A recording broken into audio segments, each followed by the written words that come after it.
আজ আমরা জানব এমন এক মহান ব্যক্তিত্বের কাহিনী, যিনি রাজপুত্র থেকে হয়ে উঠেছিলেন বিশ্বের অন্যতম শ্রেষ্ঠ ধর্মগুরু, ভগবান গৌতম বুদ্ধ।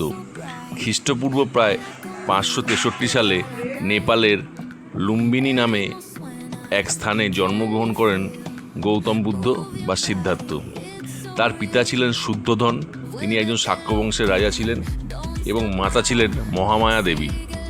জন্মের কিছুদিন পরে এক মহাজ্ঞানী ঋষি ভবিষ্যৎবাণী করেছিলেন, এই শিশু হয় একজন মহান সম্রাট হবেন, নয়তো একজন মহান সাধক হবেন, যিনি মানবজাতির মুক্তির পথ দেখাবেন।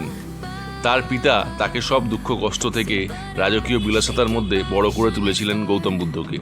কিন্তু সত্য কখনো লুকিয়ে থাকে না। একদিন সিদ্ধার্থ প্রাসাদের বাইরে বেরিয়ে দেখলেন একজন বৃদ্ধ, একজন অসুস্থ মানুষ, একজন মৃতদেহ এবং একজন সন্ন্যাসী। এই চারটি দৃশ্য তার জীবনে সম্পূর্ণ বদলে দেয়।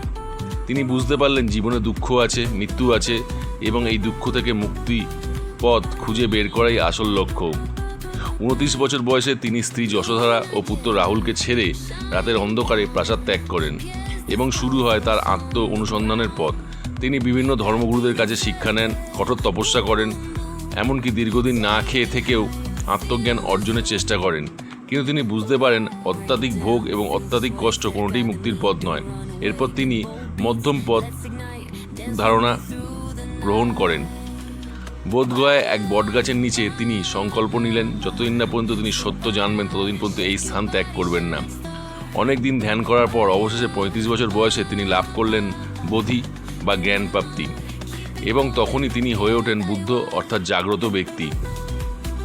এরপর তিনি সারা জীবন মানুষকে শিক্ষা দিয়েছেন 4টি আর্য সত্য এবং অষ্টাঙ্গিক মার্গ, যা মানুষের দুঃখ দূর করার পথ দেখায়। তার শিক্ষা ছিল খুবই সরল: লোভ, রাগ এবং মোহ ত্যাগ করো, সত্য এবং করুণার পথে চলো।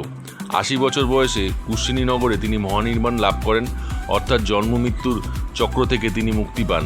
গৌতম বুদ্ধ আমাদের শিখিয়েছেন জীবনে প্রকৃত সুখ বাইরের বাস্তবে নয়, বরং আমাদের মনের শান্তিতে এবং জ্ঞানের মধ্যে লুকিয়ে আছে। ভিডিওটি যদি আপনাদের ভালো লাগে তাহলে লাইক, শেয়ার এবং সাবস্ক্রাইব করুন।